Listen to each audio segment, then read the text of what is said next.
ಇನ್ನು ಆಯಿಲ್ ಬಗ್ಗೆ ಹೇಳ್ತೀರ ನೀವು, ಆಯಿಲ್ ಯಾವುದು ಒಳ್ಳೆಯದು, ಆಯಿಲ್ ಎಷ್ಟು ತಿನ್ನಬೇಕು, ಯಾಕೆ ಅಷ್ಟೊಂದು ತಲೆ ಕೆಡ್ಸ್ಕೊತೀರಿ? ಯಾರಾದರೂ ಆಯಿಲ್ನ ತೊಗೊಂಡು ಊಟದ ಥರ ಉಪಯೋಗಿಸೋದು ನೋಡಿದ್ದೀರಾ? ಇಲ್ಲ. ನಾನೊಂದು ಕಪ್ಪಲ್ಲಿ ಹಾಕೊಂಡು ಕುಡಿತೀನಾ?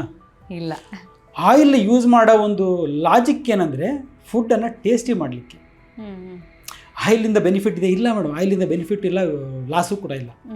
ಯಾಕಂದ್ರೆ ಕೆಲವ್ರು ಹೇಳ್ತಾರೆ ಆಯಿಲಿಂದ ಬೆನಿಫಿಟ್ ಕೂಡ ಇದೆ ಅಂತ. ಇಲ್ಲ, ಹಾಗಾದ್ರೆ ಆಯಿಲಿಂದ ಬೆನಿಫಿಟ್ ಇರೋದು ಒಂದೇ ಒಂದು ಆಯಿಲಲ್ಲಿ ಮ್ಯಾಕ್ಸಿಮಮ್ ಬೆನಿಫಿಟ್ ಇರುತ್ತೆ, ಬೇರೆದ್ರಲ್ಲಿ ಸ್ವಲ್ಪ ಪ್ರಮಾಣದಿಲ್ಲ, ಅಷ್ಟೊಂದು ಬೆನಿಫಿಟ್ ಮೇಜರ್ ಬೆನಿಫಿಟ್ ಇಲ್ಲ. ಅತಿ ಹೆಚ್ಚಿನ ಬೆನಿಫಿಟ್ ಇರ್ತಕ್ಕಂಥದ್ದು ಒಂದು ಕೊಬ್ಬರಿ ಎಣ್ಣೆನಲ್ಲಿ. ಅದ್ರ ಯಾಕಂದರೆ ಲಾರಿಕ್ ಆಸಿಡ್ ಅಂತಕ್ಕಂಥ ಒಂದು ಅಂಶ ಇರ್ತದೆ ಕೊಬ್ಬರಿ ಎಣ್ಣೆನಲ್ಲಿ. ಅದು ಆ್ಯಂಟಿ ಬ್ಯಾಕ್ಟೀರಿಯಲ್, ಆ್ಯಂಟಿ ವೈರಲ್, ಆ್ಯಂಟಿ ಫಂಗಲ್ ಆಗಿ ವರ್ಕ್ ಮಾಡುತ್ತೆ.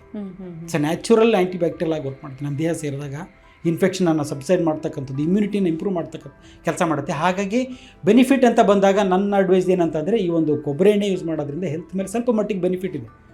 ಹಾಗಂತ ಹೇಳ್ಬಿಟ್ಟು ಅದನ್ನು ಹಾಗಂತ ಹೇಳಿದ್ರಿಂದ ಯಾರೋ ಒಂದು ಗ್ಲಾಸ್ ಡೈಲಿ ಕೊಬ್ಬರಿ ಎಣ್ಣೆ ಕುಡಿತಾರೆ, ಇಲ್ಲ ಆಗಲ್ಲ. ಸೊ ಒಂದು ಮೇನ್ ಕಾನ್ಸೆಪ್ಟ್ ಏನಂತಂದರೆ ಆಯಿಲನ್ನು ನಾವು ಯೂಸ್ ಮಾಡತಕ್ಕಂಥದ್ದು ಕೇವಲ ಟೇಸ್ಟಿಗೋಸ್ಕರ. ಉಪ್ಪನ್ನ ಯಾವುದಕ್ಕೆ ಯೂಸ್ ಮಾಡ್ತೀವಿ? ಟೇಸ್ಟಿಗೆ, ರುಚಿಗೋಸ್ಕರ. ಹಾಗೆ ಆಯಿಲನ್ನು ಯೂಸ್ ಮಾಡೋದು, ಈಗ ಕರೆದಿರ್ತಕ್ಕಂಥ ಫುಡ್ಡು ರುಚಿಕರವಾಗಿರ್ತದೆ, ಯಾಕಂದರೆ ಆ ಆಯಿಲಿಂದ ಅದು ನೀವೇನೇ ಅಡುಗೆ ಮಾಡಿ ಆಯಿಲ್ ಯೂಸ್ ಮಾಡಲೇಬೇಕು. ಯಾಕಂತಂದರೆ ಆಯಿಲ್ ಏನು ಮಾಡ್ತೀವಿ, ನೀವು ಪ್ರೊಸೆಸಿಂಗ್ ಮಾಡಿದಾಗ ಆಯಿಲ್ ಯೂಸ್ ಮಾಡಿ ನಾವು ಕರೆದಾಗ, ಒಗ್ಗರಣೆಗೆ ಹಾಕಿದಾಗ, ಯಾವುದಕ್ಕೆ ಒಂದು ಆಯಿಲ್ ಹಾಕಿದಾಗ ಏನಾಗುತ್ತೆ, ಅದರ ರುಚಿ ಬದಲಾಗುತ್ತೆ.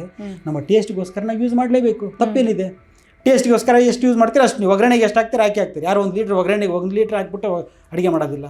ಟೇಸ್ಟಿಗೆ ಎಷ್ಟು ಬೇಕು ಅಷ್ಟೇ ಯೂಸ್ ಮಾಡ್ತಾರೆ. ಸ್ವಲ್ಪ ಪ್ರಮಾಣ ಏರ್ಪೇರ್ ಆಗ್ಬೋದು ಅನ್ನೋದು ಬಿಟ್ಟರೆ ಆಯಿಲನ್ನು ನಾವು ಯಾರೂ ಆಹಾರವಾಗಿ ಉಪಯೋಗಿಸಲ್ಲ, ಸುಳ್ಳದು.